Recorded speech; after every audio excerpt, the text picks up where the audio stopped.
Continuamos con el desarrollo de los temas. Ahí. Seguimos en este segundo power hablando acerca del posicionamiento subjetivo del hombre que ejerce violencia. Traemos los conceptos de Susana Velázquez, que en su libro Violencias cotidianas, violencias de género, escuchar, aprender y ayudar, están detalladas y explicitadas todos estos conceptos. En relación a este posicionamiento subjetivo del hombre, que Susana menciona, está en la base y sostiene este circuito de dominación, nos encontramos con el imaginario masculino, con este estereotipo masculino que atribuye al hombre estas características de fortaleza, dominio y poder.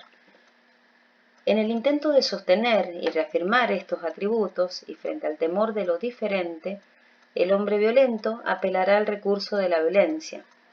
Si registra a otro distinto que no obedece a sus códigos, sufrirá un aumento de tensión intolerable que pondrá en marcha el impulso hostil a causa de la frustración que le provoca sentirse desobedecido, desautorizado y descalificado. Este imaginario masculino que expone Susana está asociado a lo que la misma autora menciona como la victimización de género o la pasivización femenina, lo cual también constituye un estereotipo construido culturalmente. Es decir, que se le atribuye a las mujeres las características de sumisión, obediencia, poca capacidad de defensa y miedos concretos frente a la fuerza y el poder del agresor. Este estereotipo da cuenta de la imagen también de vulnerabilidad e indefensión que se le atribuye a la mujer y al mismo tiempo también tiene que ver con las condiciones de posibilidad de que se ejerza violencia sobre ella. Por otro lado, tenemos conceptos de Eva Ghiberti que establece las modalidades de ejercer violencia frente a lo diferente. La autora menciona que una de las modalidades es castigar al diferente, conocerlo o excluirlo, mantener la propia diferencia de género y generacional, esto asociado al temor, al borramiento de las diferencias, lo cual propicia que el hombre se violente para afirmarlas, porque teme en convertirse en un sujeto parecido a aquel que domina y controla. Teme feminizarse o ser dependiente como un niño.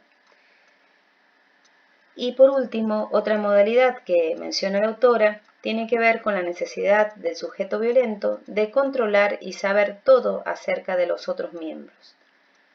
Que los otros u otras puedan pensar, sentir, desear distinto de él son interpretados como engaño, deslealtad y ocultamiento.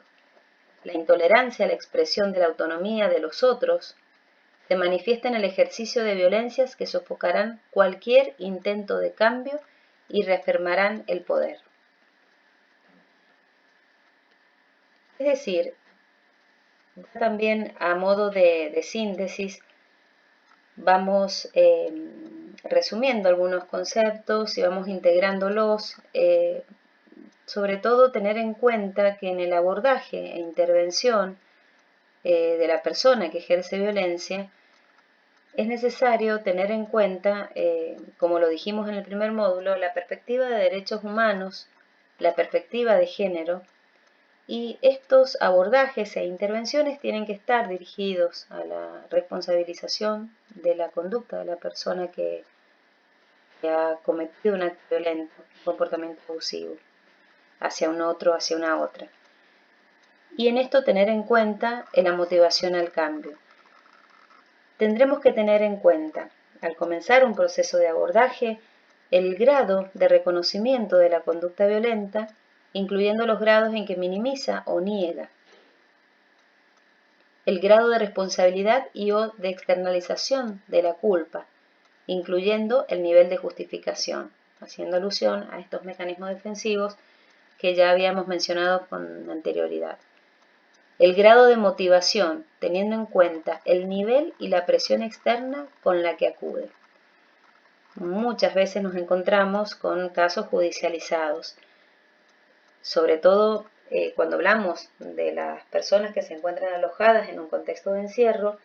Generalmente se parte desde una motivación extremadamente utilitaria, que asociada a la obtención de algún beneficio o reconocedores ellos de que deben cumplir ciertos requisitos a la hora de ser evaluados posteriormente en un periodo de prueba para poder acceder a un beneficio de salidas transitorias o un régimen de semilibertad, que es aquel que los habilita a trabajar.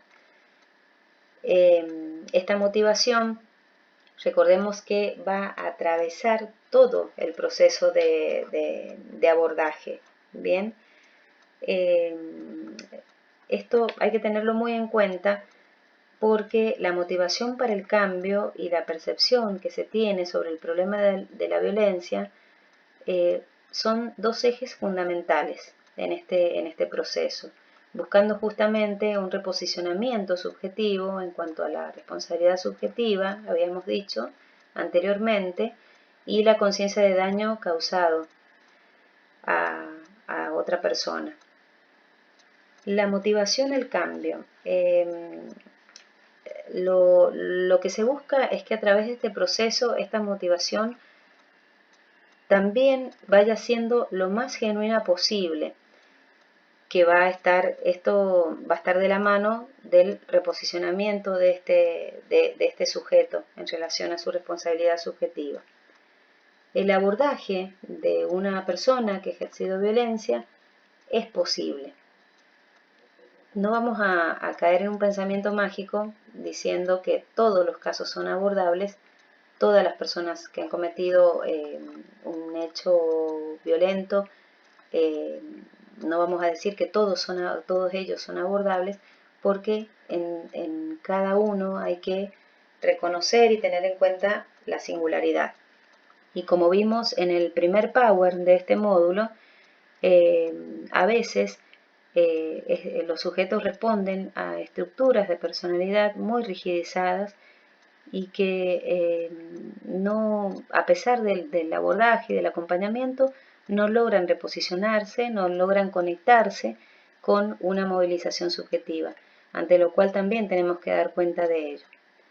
Pero una de las premisas que con Carolina queríamos transmitirle a través de este curso es poder pensar que el abordaje es posible, sobre todo si la persona asume la responsabilidad de sus conductas y cuenta con una mínima motivación para el cambio, y si no la tiene, poder trabajar en esta construcción de la demanda.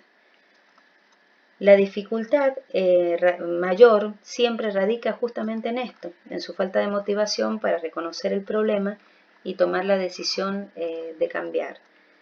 Es por esto que debemos trabajar, debemos acompañar a estas personas para que puedan reconocer que existe un problema, que el problema está en ellos, que puedan darse cuenta de que no lo pueden resolver por sí solos y que el cambio va a mejorar su nivel de vida también.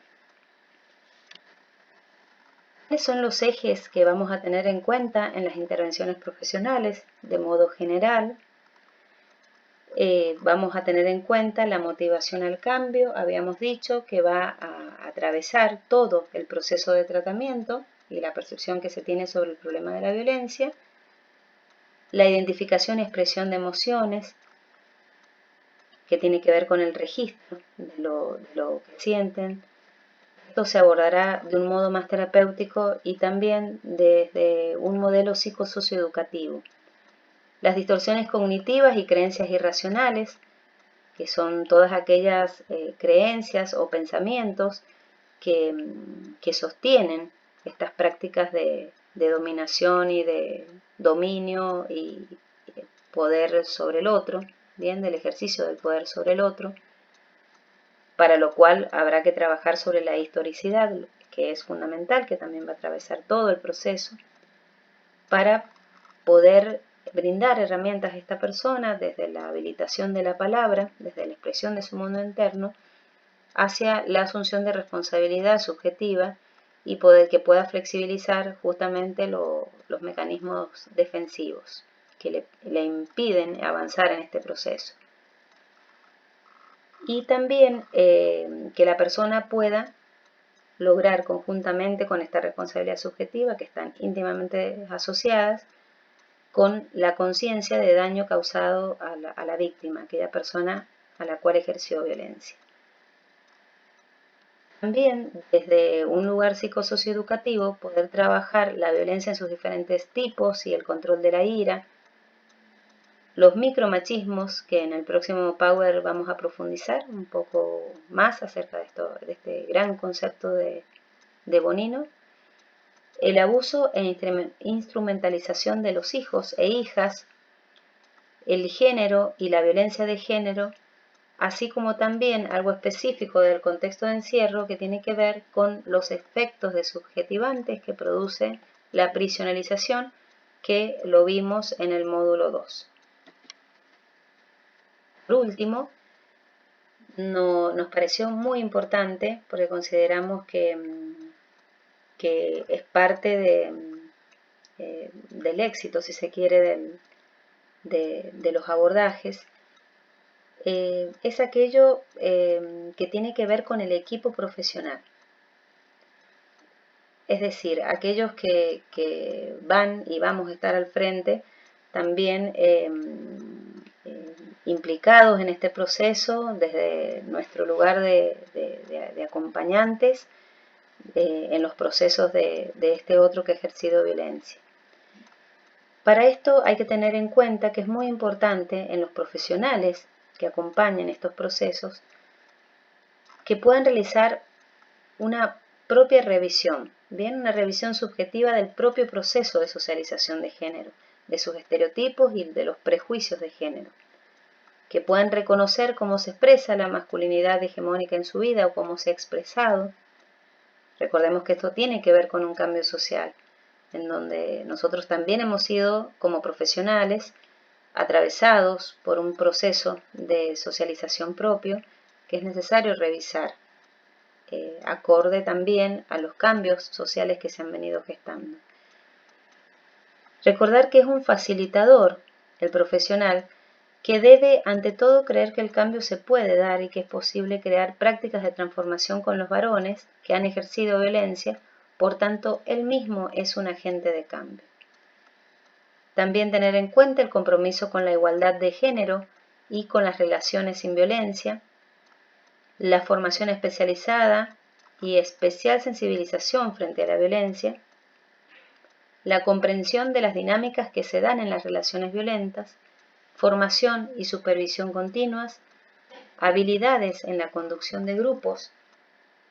Recordemos que el abordaje no solamente es individual, sino también grupal, y se espera que lo óptimo es que también incluya un aspecto de inclusión sociocomunitaria. Y finalmente, la documentación del trabajo, reuniones de equipo periódicas, así como evaluación interna y externa de las intervenciones. Bueno, hasta acá llegamos con este tema específico en relación a la subjetividad masculina y al equipo profesional. En el próximo Power, Carolina nos compartirá, va a profundizar sobre el tema de los micromachismos, estas prácticas de dominación y violencia masculinas en la vida cotidiana. Muchas gracias.